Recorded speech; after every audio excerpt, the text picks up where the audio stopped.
Good morning. How about we read a Bob the Builder story together today and find out what Bob and his team are up to lately? Travis paints the town. Wendy was busy giving out the jobs for the day. Bob, she called, you, Muck, and Rolly are off to finish the new section of road. Travis can follow you with the road marking machine in his trailer. What's a road marking machine? Asked Muck. It's a machine that paints lines down the middle of a new road, Bob explained. It's important to keep the lines straight so that cars can travel on either side of it and not bump into each other, added Wendy. The team took off for the new section of road. When they got there, Rolly thundered up and down, flattening every bump in sight. When you're done, we can start painting the road, said Bob. The busy machines didn't notice that Spud was peeping at them from behind a bush. This looks like a lot of fun, Spud said with a chuckle. Bob pushed the road marking machine into the middle of the road and loaded it with thick white paint. Just as he was about to start painting lines, his cell phone rang. Hello, Mrs. Potts, he said. Really? No, don't worry. I'll come right over. What's up, Bob? Rumbled Rolly. Mrs. Potts' fence is broken and she doesn't want her dog to get out. Bob replied, I'd better go over there. It won't take me long to fix it. Okay, we'll wait here, said Rolly. Bob jumped onto Muck and roared off down the road. Travis, Rolly, and Bird stood in the sunshine waiting for Bob. They didn't see Spud pop up from behind a bush and creep toward the road marking machine. Very quietly, Spud dragged the machine behind Travis. He unhooked the empty trailer and attached the road marking machine in its place. Then he slipped back to the bushes. Chee, he giggled. Now for some fun. Spud walked out whistling loudly as if he had just arrived.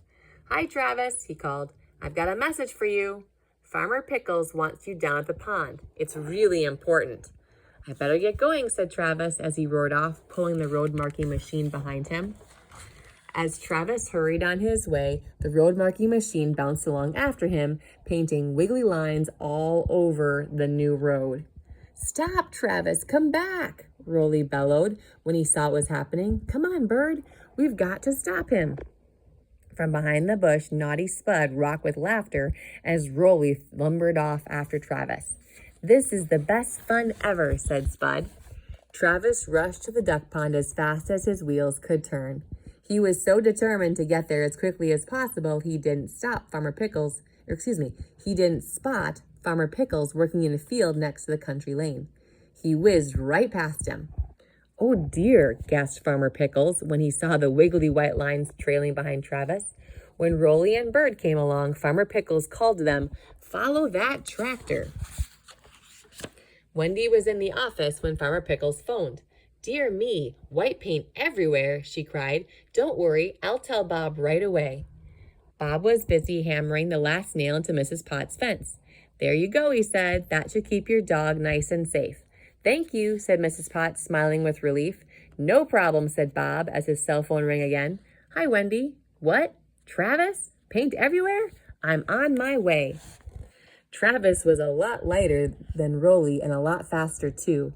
The poor steamer panted and spluttered as he trundled along after Travis with Farmer Pickles and Bird on board. Travis! Yelled Farmer Pickles at the top of his voice, but Travis still couldn't hear them over the roar of his engine. He raced along the road. As he went faster and faster, the white lines he painted got wigglier and wigglier. When Rolly and Farmer Pickles struggled to catch up with Travis, Bob and Muck were chasing after him too. Quick as you can, urged Bob. We've got to stop him before he paints the whole town white. I don't think I can go any faster, spluttered Muck. Please try, Muck, cried Bob. Please try. Travis zoomed along the road, heading across a field toward the duck pond. Spud peeped out from behind a bush to admire the mess. He chuckled. Now Travis is painting the grass white, too. Then poor, tired Rolly wheezed past Spud. His heavy machinery clattered and rattled as he trundled after Travis. Spud chased after them, laughing all the way. Bob and Muck raced down the hill toward the duck pond at the bottom. Watch out, Muck, Bob yelled as he saw Travis heading straight for them. Muck tried to avoid the tractor. He slammed on his brakes and screeched to a stop to try to miss Travis. Help, roared Travis, swerving sideways. The road marking machine zigzagged behind him, then came unhooked. It rolled down the road, skidded sideways, and turned over. Farmer Pickles and Rolly were next to arrive.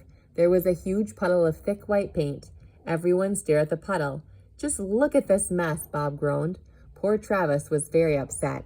"I didn't know the road marking machine was hooked onto me.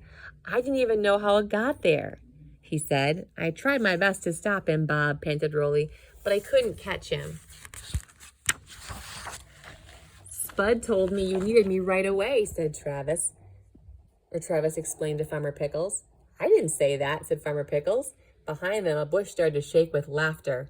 "Spud," yelled Farmer Pickles. Spud peeked nervously over the bush. "What have you been up to?" Farmer Pickles asked. "Me? Nothing," Spud replied, trying to look innocent. "So who hooked the road marker onto Travis?" Bob demanded. It was me," Spud confessed, hanging his head. "You've got some cleaning up to do," Farmer Pickles said to the naughty scarecrow. He got a big bucket, filled it with soapy water, and gave Spud a big scrubbing brush. "Off you go," he said, "and keep scrubbing until it's all cleaned up." Spud scrubbed and scrubbed and scrubbed. On his aching knees, he followed the wiggly lines all along the country lanes. He cleaned up every spot of white paint. By the time Spud had finished, it was nighttime. "Can Spud scrub it? Yes, he can," Spud said to himself as he headed for home. The end. Now, Spud would probably say that he was just playing a practical joke. But there are definitely some times that practical jokes aren't funny. And Spud found himself having to clean up after his practical joke. So, near the end, I don't think he was laughing the same way he was when he caused the problem. So, our gold nugget is, if the practical joke doesn't love on others, it shouldn't be done or said. Can you put your hand over your heart?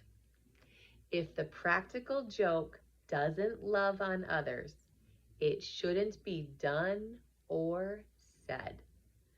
That is a good rule of thumb or boundary to live within. Make sure if you're making a joke that it loves on others and that the laughter isn't at someone else's expense. Thanks for joining me for this Bob the Builder book, and I will see you back here tomorrow.